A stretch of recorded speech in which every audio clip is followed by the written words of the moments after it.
Γεια χαρά σε όλους τους μάγκες. Καλώς ορίσατε σε ένα ακόμα βίντεο. Είμαι ο Ρόκι. Διαφορετικό σκηνικό σήμερα από εκεί που συνηθίζω να κάνω το intro. Είμαι ήδη στο γυμναστήριο. Και σήμερα θέλω να μιλήσουμε για ένα θέμα που με έχει αγγίξει τώρα τελευταία και με έχει επηρεάσει πάρα πολύ. Και είναι μια ερώτηση που τη λαμβάνω συχνά από άλλα άτομα. Το πόσο σημαντικό ρόλο παίζει η ψυχολογία στην προπόνηση. Και με αφορμή έναν καλό μου φίλο που θα έρθει σήμερα για προπόνηση, είπα να φέρω μαζί την κάμερα, να τραβήξω μερικά πλάνα και να μιλήσω για αυτό το θέμα. Γιατί κακά τα ψέματα η ψυχολογία είναι ένα πάρα πολύ σημαντικό θέμα στην προπόνηση. Και αυτόν τον καιρό η ψυχολογία μου έχει επηρεαστεί πάρα πολύ, όπως ξέρετε, τον τελευταίο μήνα που δεν προπονούμε μαζί με τον Παναγιώτη. Και μπορώ να πω ότι έχουν αλλάξει αρκετά πράγματα μέσα μου. Δηλαδή έχει πέσει πάρα πολύ η ψυχολογία μου. Και αν δεν ήταν, ας πούμε, και ο Αλέξης, ο συνδρομητής που ήρθε την προηγούμενη φορά, ο Φίλιππος, άλλος συνδρομητής που έρχεται τώρα τελευταία. Και γενικώς η παρέα παίζει πολύ μεγάλο ρόλο στο γυμναστήριο. Κακά τα ψέματα. Ναι, οκ. Καλό είναι να προπονείσαι και μόνος σου μερικές φορές, έτσι να έχεις την ησυχία σου, να μην μιλάς με κανέναν κλπ. Όμως το να έχεις έναν training partner είναι πάρα πολύ σημαντικό. Όχι μόνο από άποψη βοήθειας, από άποψη spot δηλαδή, αλλά και από άποψη ψυχολογίας. Τύχανε αρκετές μέρες μέσα σε αυτό το μήνα που δεν είχα την πρόοδο που θα ήθελα λόγω του ότι προπονούμουν μόνος μου. Και παρατήρησα ότι όσες φορές ήρθε κάποιος για να κάνει προπόνηση μαζί μου, είχα πολύ καλύτερη ψυχολογία και έμπαινα και πιο δυνατά στην προπόνηση και χτύπαγα και παραπάνω PR λόγω αυτού. Για παράδειγμα, είχα κάνει την προηγούμενη εβδομάδα squat 135 για 3 επαναλήψεις, που ήταν το καινούριο PR μου, που ήμουνα μόνος μου, δεν είχα κάποιον παρέα στην προπόνηση και ούτε καν κάποιον να κάτσει από πίσω έτσι να με σποτάρει και να έχω στο μυαλό μου ότι έχω και έναν άνθρωπο από πίσω να με βοηθήσει σε περίπτωση που γίνει κάτι. Και δεν πιέστηκα προφανώς αρκετά, γιατί είδα ότι αυτή τη βδομάδα που ήρθε ο Φίλιππος το παιδί, είχα πολύ καλύτερη ψυχολογία και χτύπησα 2 PR. Που σημαίνει ότι αυτό το PR που είχα χτυπήσει μόνος μου δεν ήταν πραγματικά το 100% μου. Είχα κι άλλο, αλλά δεν το έδωσα, γιατί δεν είχα την ψυχολογία. Οπότε θεωρώ ότι η ψυχολογία είναι ένα πάρα πολύ σημαντικό μέρος της προπόνησης και γενικώς αυτό που κάνουμε και γενικώς σαν άνθρωποι το πόσο πιεζόμαστε. Ειδικά τώρα που εγώ τρώω όσο πολύ τρώω και έχω αυτό το ηλίθιο πλεόνασμα θερμιδών, έχω παρατηρήσει ότι και η ψυχολογία μου είναι καλύτερη επειδή τρώω πιο πολύ.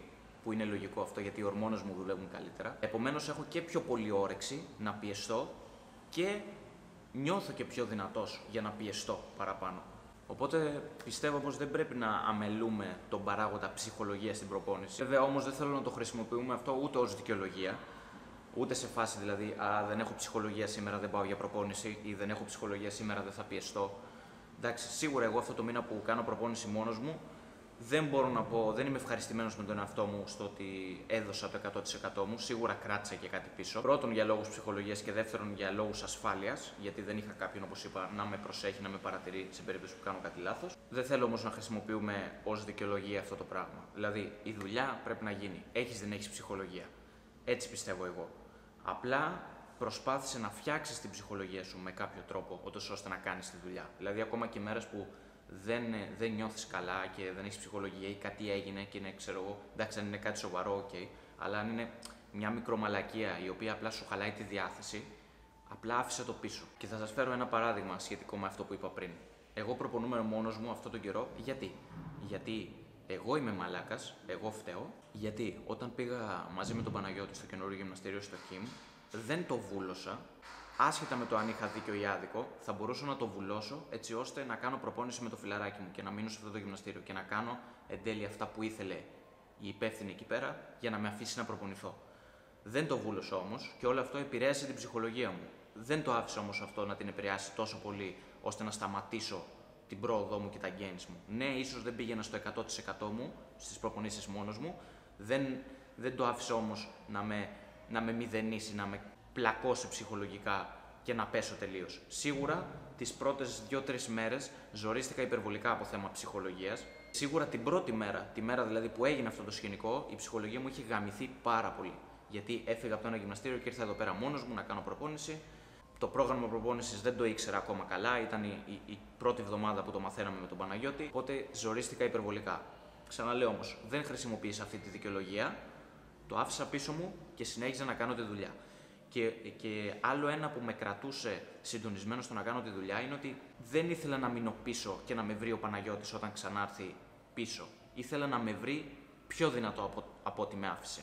Ήθελα να του δείξω δηλαδή ότι μπορώ να έχω πρόοδο και ότι τα πράγματα που μου έμαθε τα εφαρμόζω. Γιατί έχω μάθει πάρα πολλά πράγματα από τον Παναγιώτη τους τελευταίους μήνες που κάνουμε προπόνηση μαζί και κυρίως κάνουμε μαζί για αυτό το λόγο. Δεν είναι δηλαδή ότι αποκλειστικά χρειάζομαι κάποιον για να κάνω προπόνηση μαζί του για να με βοηθάει ή οτιδήποτε άλλο, για να μου δίνει ψυχολογία. Είναι ότι μου αρέσει η προπόνηση με τον Παναγιώτη, γιατί είναι φίλος μου, γιατί κάνουμε καλή παρέα και γιατί μαθαίνω πολλά πράγματα. Και δεν μαθαίνω μόνο πράγματα γυμναστηριακά, μαθαίνω και πράγματα για τη ζωή. Και όλα αυτά τα πράγματα τα κουβαλάω μαζί μου. Οπότε ήθελα να συνεχίσω να έχω πρόοδο για να δείξω στον Παναγιώτη ότι, οκ, φιλαράκι, όλες οι κουβέντες που μου λες δεν πάνε χαμένες. Ακόμα και πράγματα για τη ζωή, τα κρατάω για τη ζωή μου και τα εφαρμόζω. Έτσι δηλαδή θέλω να κάνετε κι εσείς, γι' αυτό ήθελα να κάνω αυτό το βιντεάκι. Για να σας πω ότι παρόλο που μπορεί κάποια στιγμή να υπάρχει χάλια ψυχολογία, πρέπει να συνεχίσεις. Βρες ένα λόγο να συνεχίσεις. Ο δικός μου λόγος για να συνεχίσω είναι αυτός που σας είπα. Ότι ήθελα να με βρει ο Παναγιώτης πιο δυνατό από ό,τι με άφησε. Για μένα αυτό μου έδινε κίνητρο. Παρόλο που ήμουν μόνος μου και προπονούμουν μόνος μου, το κίνητρό μου ήταν αυτό. Όταν θα γυρίσει ο Παναγιώτης, να με βρει πιο δυνατό από ό,τι με άφησε. Να με βρει καλύτερο από ό,τι με άφησε. Να είμαι μια καλύτερη έκδοση του εαυτού μου από όταν με άφησε ο Παναγιώτης. Γενικώς η ψυχολογία όμως παίζει υπερβολικά σημαντικό ρόλο στην προπόνηση. Πρέπει πάση θυσία να έχουμε καλή ψυχολογία. Πιστεύω ότι είναι πολύ σημαντικό να κρατάμε το στρες μακριά, να κρατάμε τα προβλήματά μας μακριά ή τουλάχιστον όταν ερχόμαστε στο γυμναστήριο να ξεχνάμε τα προβλήματά μας, να είμαστε εκτός από τα προβλήματά μας. Με το που μπαίνουμε στο γυμναστήριο, εγώ προσωπικά κατεβάζω διακόπτες. Δεν με νοιάζει τίποτα από τι γίνεται έξω. Μπορεί έξω να καταστρέφεται ο κόσμος, αλλά εγώ αυτή τη στιγμή μπήκα μέσα στο γυμναστήριο και μπήκα για να κάνω τη δουλειά. Δεν μπήκα εδώ πέρα για να μαλακιστώ. Θέλω να πάρετε όλοι αυτό το mood και να το υιοθετήσετε στις δικές σας προπονήσεις και θα δείτε ότι σας βγαίνει πολύ καλύτερα. Όταν θα έρχεστε στο γυμναστήριο, ξεχάστε τα όλα, ανεξαρτήτως ψυχολογίας. Μπείτε εδώ μέσα με έναν σκοπό. Βρείτε το σκοπό. Οποιοδήποτε και να είναι αυτός ο σκοπός που σας δίνει κίνητρο να προπονηθείτε, κάντε τον. Όσο αστείος και να είναι. Είναι για να βγείτε στην παραλία και να σας βλέπουν τα γκομενάκια. Ας είναι αυτό. Είναι γιατί θέλετε να σηκώσετε πιο πολλά κιλά. Ας είναι αυτό. Οτιδήποτε και αν είναι αυτό που σας εμπνέει, κάντε το. Βρείτε το σκοπό σας και προπονηθείτε για το σκοπό σας. Ανεξάρτητα της ψυχολογίας. Όταν μπείτε στο γυμναστήριο, τελειώνουν όλα. Υιοθετήστε το αυτό και πραγματικά θα δείτε πολύ μεγάλη διαφορά και στην προπόνησή σας, πώς σας βγαίνει, και στα κιλά που θα σηκώνετε και στη δύναμή σας και γενικώς στην ψυχολογία σας όλη τη μέρα. Γιατί αυτό το πράγμα έχει ένα carry over effect και σε όλη την υπόλοιπη μέρα μας. Δηλαδή, αν είμαστε σκατά, αν είμαι εγώ σκατά και έρθω στο γυμναστήριο και προπονηθώ, αυτομάτως θα νιώσω καλύτερα. Οπότε για αυτό το πράγμα που ήμουν σκατά στην αρχή της ημέρας μου, θα το έχω ξεχάσει στην υπόλοιπη μέρα μου. Γιατί ήρθα στο γυμναστήριο, έβαλα τη δουλειά και νιώθω καλύτερα. Οπότε, παιδιά, αυτά από εδώ. Αυτό ήθελα να μοιραστώ μαζί σας σε αυτό το βιντεάκι. Σας παίρνω μαζί κάτω, πάμε κάτω, να σας γνωρίσω τον πολύ καλό μου φίλο που ήρθε για προπόνηση. Λογικά θα έχει έρθει. Και να μας πει και αυτό τη γνώμη του για όσα μίλησα. Για πάμε να δούμε.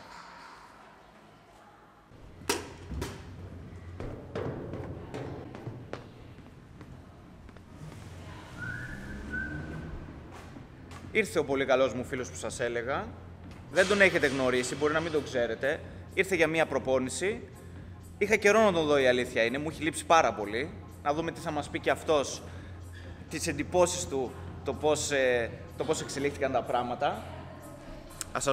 Θα σας τον γνωρίσω τώρα. Το όνομά του είναι και αυτός Παναγιώτης. Εντελώς τυχαία. Είναι αυτός εδώ ο κύριος. Για πες μας, πόσο καιρό έχεις να με δεις? Έκανα 2,5 εβδομάδες. Και πώς ένιωσες? Εντάξει. Γιατί εγώ είπα πώς ένιωσα στην αρχή του βίντεο. Εντάξει.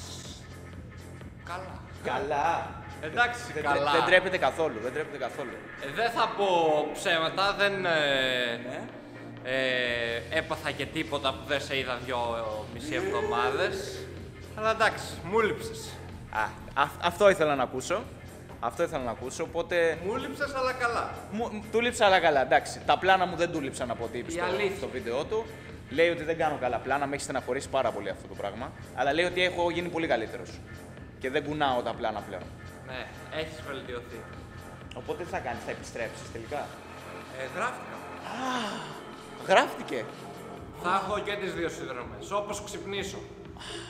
Σκληρός καριόλης. Ρε φίλε, τι. Οπότε, ό,τι δείτε από το υπόλοιπο βίντεο θα τραβήξω μερικά πλάνα και ίσως τα μοντάρω έτσι ωραία. Ελπίζω να γουστάρετε. Μέχρι το επόμενο βιντεάκι, τα λέμε. Bye.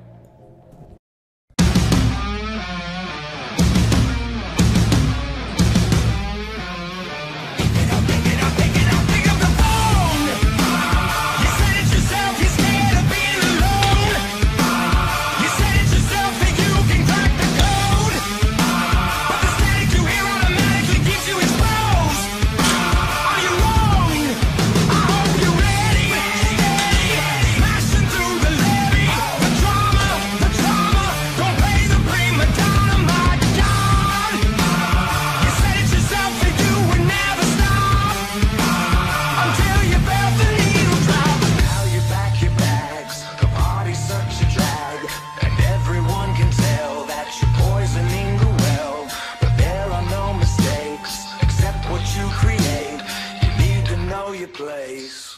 'Cause it's about to get heavy.